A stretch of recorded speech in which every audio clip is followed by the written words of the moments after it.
Fans of Nino Schurter and of the Scott-SRAM team think they know absolutely everything there is to know about the team and about the athlete. So we've persuaded Yanick the mechanic to tell us some of those secrets, some of those particular things that are specific to the Cape Epic. Yanick, this number board looks pretty standard. It's exactly to spec according to the organization, but you've made some modifications to the back. Tell us about it. So those little holes we can see, they were proper to mount actually a spare chain or a power link in case they have something with the chain.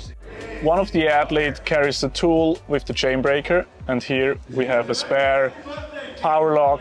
Each athlete carries one because it's not really a big weight difference.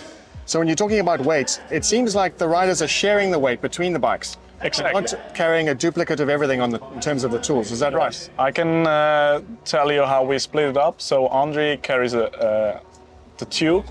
He has a saddlebag, he carries a tube in there. Nino has a pump. Then each of the athletes, they carry a CO2 cartridge in the back pocket. Then we have mounted some plugs. On each bike we stored 3 plugs.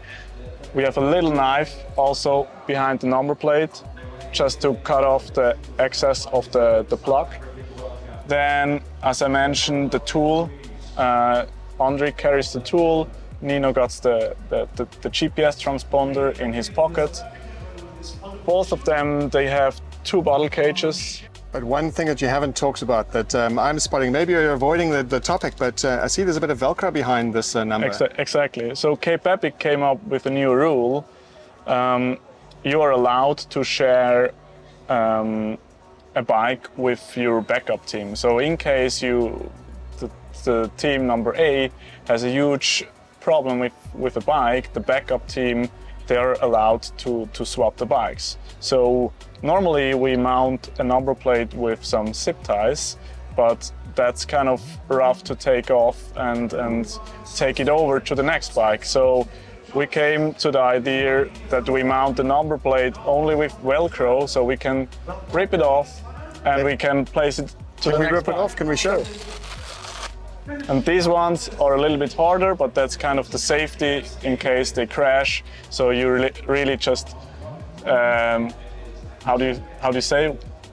Rip it and they will come off. And then you just face it to the teammate's bike, and also the transponder. It's mounted with some tape, so that's for sure the fastest way how to swap that. It's a great idea, and certainly we've heard throughout this particular Absa Cape Epic the duct tape theme. We've seen the likes of Amy Wakefield using duct tape, and there's no bike that's complete without some duct tape. Obviously not. So we have just on one bike we have some layers of duct tape in case you crash, as we see, to cover a wound or a shoe or whatever. Zip ties we also store in the saddlebag. And that's all we need for or what the athletes need for a Cape Epic stage. Because we had so many flats last year, we got kind of bombed from all over social media channels.